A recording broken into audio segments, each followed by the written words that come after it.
it's Maria and Octavia. Octavia, my granddaughter, and we're going to read the last chapter in this book, Ghost of the Moaning Mansion. Can you make a scary sound? Ooh. Ooh, that is a scary sound. Do you remember that all those scary sounds were not really ghosts? Because there's no such thing as a ghost.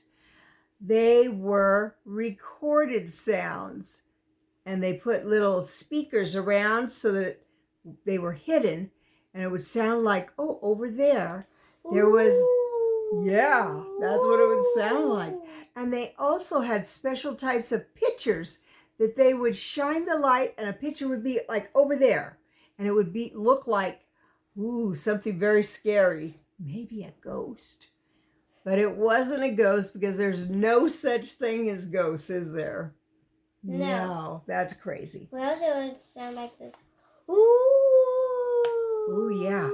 So, we're going to continue reading chapter 13, The Last Secrets.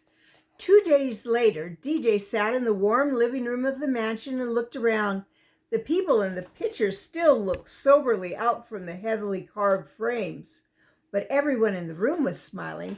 So let's pretend like we're in a picture from a long time ago, because people did not look happy. They looked a little grumpy.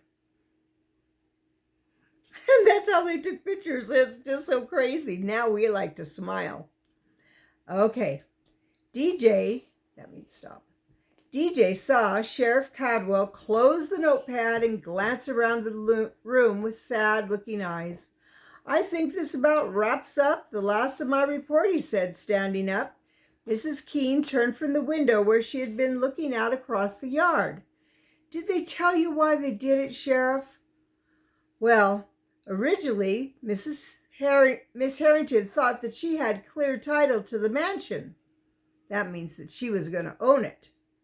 But she didn't, and you bought the place. She thought that when she got the house all fixed up with sound effects and holograms, it would be a big tourist attraction. Of course, she planned to let people know it was all done by tricks. And the Chinese ghost and the Civil War hurdles, tunnel, and secret rooms would be made public, so people would know that it was all in fun. Miss Harrington needed help, of course, and that's where Schwartz came in. When you bought the place out from under her, Miss Harrington thought she'd use the electronic equipment to scare you off. But things got out of hand when Mr. Schwartz caught Mr. Dillon looking around outside and took him prisoner without checking with Miss Harrington. Now, do you remember that's DJ's grandfather, Mr. Dillon? Grandpa growled and tapped his cane firmly on the carpeted floor. I was right proud of myself. Walked plumb from town by myself, sneaked up along the riverbank, done it so good them noisy geese and guineas didn't even see me. And then ran smack dab into the football fellow when I was trying to slip into the barn. Sheriff nodded. Can you nod your head? Nod it where they can see you. You posed a real problem, Mr. Dillon. Mr. Swardwick isn't too swift in the thinking department, so he grabbed you and hauled you off through the tunnel to that little room. Of course, Mrs. Harrington was furious with him when he told her what he'd done, because they were suddenly involved in a kidnapping case, which is a federal offense. Later, when they saw you boys sneaking around, they tried to scare you off with the holograms and sound effects. Schwartz didn't like taking orders from a woman. Nope. But Miss Harrington is a strong-willed woman. She could do lots of things a man could, and took great pride in it, like wiring the house. She was some kind of genius, I guess, because she dreamed up all the radio sound effects and the holograms. but you kids messed up things for her and Mr. Schwartz. Kathy shook her red golden hair and smiled wanly. I guess what really did it was that I had taken Smooch for a walk in the middle of the night. That was her new puppy. That's when I saw a little light from the witch's hat tower. So I pulled back in, put Smooch in my room, and went looking, thinking I might find Grandpa Dillon. DJ muttered, "You should have called Alfred or me." "And let you think I was afraid?" Kathy cried. "Anyway, that's when Miss Harridan saw me. Naturally, I hadn't suspected her, so I told her about the light I'd seen. She said we'd go looking together. Only she took me to the basement and then into that room where Grandpa Dillon was prisoner." Bless you. The sheriff nodded. "Kidnapping is a federal offense, and it wasn't something either of the parties responsible intended to do. Miss Harrington was so mad at Schwartz when I talked to her last that she tried laying all the blame on him. He, of course, said it's all her fault. Between them, they'd talked themselves into a long prison term." You know what a prison is? Something that you stay in for a very, very, very long time. Oh, is it like a vacation? A jail. Like a jail when you've done something against the law and then they put you in? Yeah. And you can't get out, can you? Mm-mm. And that's what's going to happen to those two. DJ turned to the real estate man. "Mr. Hatchet, why'd you threaten Alfred and me by the barn?" "It wasn't a threat, boys. If you remember, I said, as a friend, I'd advise you to get away. You see, I knew by then that something crazy was going on with the housekeeper and Bibi, but I didn't know what it was, but I felt you two boys were in danger. You wrote the note and left it outside our door, too?" Alfred said. "No," the sheriff answered. "Schwartz did that in hopes you'd take off.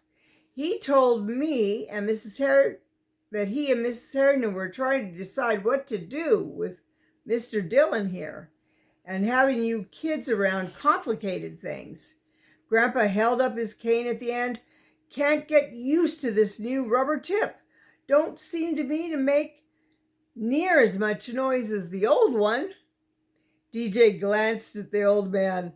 "Lucky you lost that old tip, Grandpa. I might never have found you." "You'd have found me," he replied, thumbing the cane across the shoe.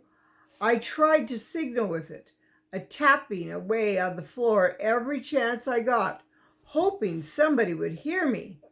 "I heard it," DJ admitted, "but I wasn't sure it was you, and I couldn't tell where the sound was coming from." "Well," the old man added, "one good thing comes out of this. I sure got caught up in my praying after that there football fellow dragged me off like a sack of wheat." Sam Dillon had been sitting quietly listening. "Seems to me that the housekeeper was a strange one. All right, the sheriff's here. Says she likes another person now. She's like another person now, all bitter instead of nice as she was to us." Mrs. Keene nodded. "She was an actress, all right, but she was talented in other ways, too. She rewired this place with B.B. Schwartz's help. I was afraid of all the electric wires in this place. They were so old, so I let her do it.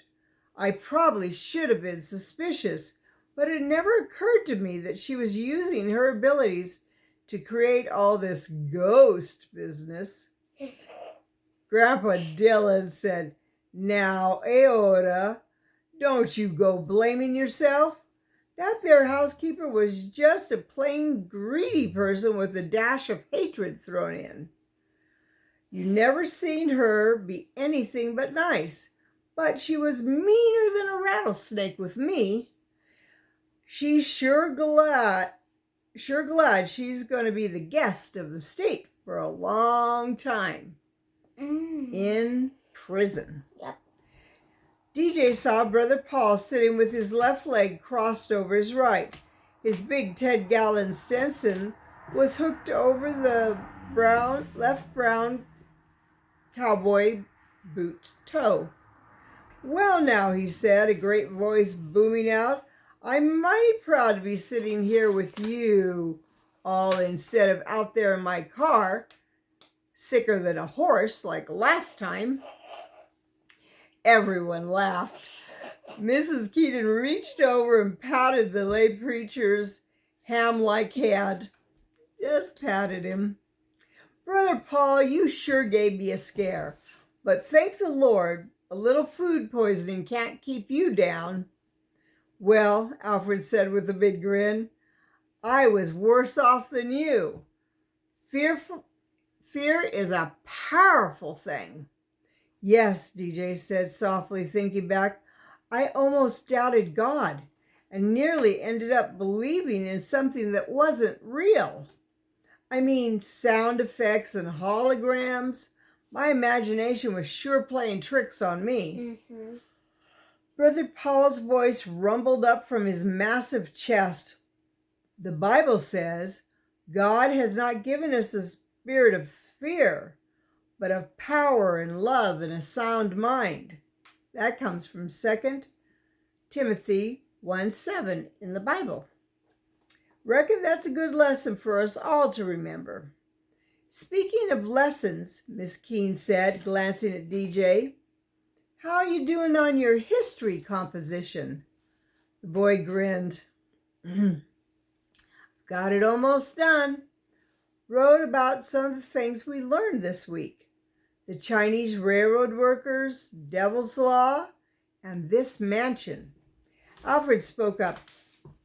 I've seen his rough draft, Mrs. Keene. I think you're going to give him an A for sure. The main thing, DJ said, is that Mrs. Keene will have her bed and breakfast in with more publicity than she ever thought possible. Grabnot, the promotion man, cleared his throat. I'll help too. We'll have the Moaning Mansion known from coast to coast. Whoa. And people will line up to stay here. The teacher's eyes misted. That means she was almost crying. You've all been so kind. I thank God for such good friends. But how can I thank each one of you individually? Well, DJ said, glancing around, I'd like to come here sometime, finish exploring this place in the daytime, and then finish with a good night's sleep without any ghostly noises or sounds. Mrs. Keene smiled, then reached out lightly to touch the boy's shoulder. Lean over here. That's what she did. Consider it done. All of you will be my guests. I'll personally see that the sound effects and holograms are disconnected for that whole night. Everyone laughed and applauded. Can you applaud? What does that mean? Clap your hands. Yeah, they were like, yay, yay. Including DJ. But as he glanced at his best friend, DJ almost wished he'd have another adventure that was scary and yet so much fun. Alfred leaned over and whispered, DJ, if you're sorry this mystery is over, don't be. Knowing you, I'm sure you'll find another adventure pretty soon. Well, that's the end of this story. So, this was a very good story. I really enjoyed it. And I didn't do any of those things that I did. That you Yes, said to do. Alfred was right. Events were already shaping up for the boys to have another strange and exciting experience. Watch for the 9th DJ Dylan adventure soon. It's called The Hermit of Mad River. And that is going to be the next book because we finished this story already. Well, it's Maria and my granddaughter Octavia. We want to say we love you. We really do. And keep dreaming and keep a story in your heart. All right. I'll be reading to you tomorrow. Bye-bye.